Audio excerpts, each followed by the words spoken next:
వచ్చి 7 నెలలు ముగిస్తున్నా ఇంకా వైఎస్ఆర్ కాంగ్రెస్ పార్టీ వాళ్ళు చేస్తున్నారు, వైఎస్ఆర్ పార్టీ వాళ్ళు దీన్ని ఎక్స్పోర్ట్ చేస్తున్నారు అని ఆరోపించడం ఎంతవరకు సబబు? మీరు అధికారులను మార్చుకున్నారు, మీకు కావాల్సిన అధికారులని కలెక్టర్లుగా వేసుకున్నారు, లేకపోతే ఎంఆర్ఓలు, ఆర్డీఓలు, డీటీలు, రెవెన్యూ అధికారులు, మీ మినిస్టర్ గారు నాదెండ్ల మనోహర్ గారు వెళ్ళి ఇన్స్పెక్ట్ చేసి వచ్చారు. 7 నెలల తర్వాత కూడా ఇంకా బియ్యం ఎక్స్పోర్ట్ అవుతుంది. దీనికి కారణం వైఎస్ఆర్ కాంగ్రెస్ పార్టీ అంటే అది మీ చేతగానితనమా? వాస్తవంగా వైఎస్ఆర్ కాంగ్రెస్ పార్టీ వాళ్ళు చేస్తున్నారా? అసలు అక్కడ దాకా బియ్యం ఎలా వెళుతున్నాయి? ఎక్కడి నుంచి వెళ్తున్నాయి? డీలర్షిప్లు ఎవరు చేస్తున్నారు ఈ రాష్ట్రంలో? ఏ పార్టీ వాళ్ళు చేస్తున్నారు? ఎవరు అడ్డుకోవాలి? ఇక్కడి నుంచి అక్కడ దాకా వెళ్ళడానికి ఎవరు అసలు ముందు అడ్డుకట్టు వేయాలి? సివిల్ సప్లైస్ ఏం చేస్తున్నారు? ఇవన్నీ మాట్లాడకుండా ఇదే జగన్మోహన్ రెడ్డి గారి ప్రభుత్వం అప్పుడే అధికారులు, లేకపోతే ద్వారంపూడి చంద్రశేఖర్ రెడ్డి గారు చేస్తున్నారు. ఇలాంటి పిచ్చి ఆరోపణలు ఏంటండి? ప్రభుత్వం మీ చేతిలో ఉంది, అధికార యంత్రాంగం అంతా మీ చేతిలో ఉంది, పోలీసులు మీ చేతిలో ఉన్నారు, సివిల్ సప్లైస్ డిపార్ట్మెంట్ మీ చేతిలో ఉంది.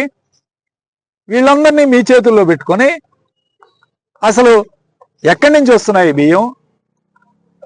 ఏ జిల్లాల నుంచి వస్తున్నాయి? ఎవరు తీసుకెళ్తున్నారు? అంటే ఆయన చెప్తాడు, నాదెండ్ల మనోహర్ గారు పోర్టు అరవిందోకి ఇచ్చారని చెప్తాడు. అసలు ఇది ఎట్లా ఉందంటే, పోర్టు అరవిందోకి ఇస్తే పోర్ట్ నుంచి ఎక్స్పోర్ట్ అవుతున్నారు. అసలు అక్కడ దాకా బియ్యం ఎలా వెళ్తున్నాయి? ఎవరు తీసుకెళ్తున్నారు? ఎవరెవరు ఒప్పందాలు చేసుకున్నారు రైస్ మిల్లర్స్ చేత? ఎవరు ఎన్ని లక్షలు పాడుకున్నారు మీకు తెలియదా? ఒక్కొక్క నియోజకవర్గం నుంచి 25 లక్షలు 30 లక్షలు కాంట్రాక్టులు పాడుకొని బియ్యాన్ని అసలు రేషన్ షాపులకి వెళ్ళనీయకుండా, గతంలో బియ్యం రేషన్ షాపుకి వెళ్తే రేషన్ డీలర్ ఏదైనా పక్కదారి పట్టించే కార్యక్రమం ఉండేది. ఇప్పుడు అసలు రేషన్ షాపుకి వెళ్లకుండా డైరెక్ట్ గా బియ్యాన్ని అసలు కింద స్థాయికి వెళ్ళనీయకుండానే అమ్ముకునే కార్యక్రమం చేస్తున్నారు. ఎవరు చేస్తున్నారు ఇవన్నీ? దీని మీద మాట్లాడరు. జగన్మోహన్ రెడ్డి గారి ప్రభుత్వంలో అన్ని కోట్లు ఎక్స్పోర్ట్ అయినాయి, అన్ని కోట్ల బియ్యాన్ని బయటికి పంపించారని చెప్తారు. ఇప్పుడు 7 నెలల నుంచి ఏం జరుగుతూ ఉంది? ఎట్లా వెళ్తున్నాయి అక్కడ దాకా, పోర్టు దాకా? అంటే ఏమన్నా పోర్టులో ప్రత్యేకంగా ప్రత్యక్షం అవుతున్నాయి? అక్కడే ఉన్న బియ్యం ఏ నియోజకవర్గాలకు వెళ్తున్నాయి? ఎక్కడి నుంచి వెళ్తున్నాయి? ఎవరు చేస్తున్నారు? ఏ మిల్స్ చేస్తున్నాయి? ఎవరు దీనికి కారణం అనేది నాదెండ్ల మనోహర్ గారికి తెలీదా? లేకపోతే ఈ ప్రభుత్వంలో ఉన్న అధికారులకు తెలీదా? కావాలని జగన్మోహన్ రెడ్డి గారి మీద వైఎస్ఆర్ కాంగ్రెస్ పార్టీ ప్రభుత్వం, గత ప్రభుత్వం మీద దుమ్మెత్తిపోసే కార్యక్రమం చేస్తున్నారు తప్ప నిజమైన కారకులు ఎవరో ఈ ప్రభుత్వానికి తెలుసు. నిజమైన ఎవరైతే ఈ దోపిడీ కార్యక్రమం చేస్తున్నారో ప్రభుత్వంలో ఉన్న ప్రతి వాళ్ళకి తెలుసు. మినిస్టర్ గారికి తెలుసు, అట్లానే ఉప ముఖ్యమంత్రి గారికి తెలుసు, ముఖ్యమంత్రి గారికి తెలుసు, లోకేష్ గారికి తెలియదా?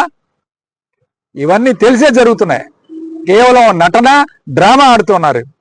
మీకు నిజంగా చిత్తశుద్ధి ఉంటే ఖచ్చితంగా ఏ స్థాయిలో, కింద స్థాయిలో ఆపండి. కింద స్థాయిలో ఆపి దీని మీద చర్యలు తీసుకోవాల్సిన బాధ్యత ఉంది. అంతేగాని వైఎస్ఆర్ కాంగ్రెస్ పార్టీ ప్రభుత్వం మీద నెపం వేసే కార్యక్రమం చేయగా అయిపోయిన వాటన్నిటి మీద కూడా తప్పకుండా, వీటన్నిటి మీద కూడా జేసీ గారిని కలిసి మాట్లాడటం జరిగింది. ఖచ్చితంగా వీటిని సానుకూలంగా స్పందించారు. ఈ సమస్యల మీద పరిష్కారం కాకపోతే తిరిగి మళ్ళీ కలెక్టర్ గారిని కూడా కలుస్తాం. కలెక్టర్ గారు ఈరోజు అందుబాటులో లేనందున కలవలేకపోయాం. కలెక్టర్ గారిని కూడా కలిసి అన్ని విన్నవించుకుంటామని తెలియజేస్తూ సెలవు తీసుకుంటాం.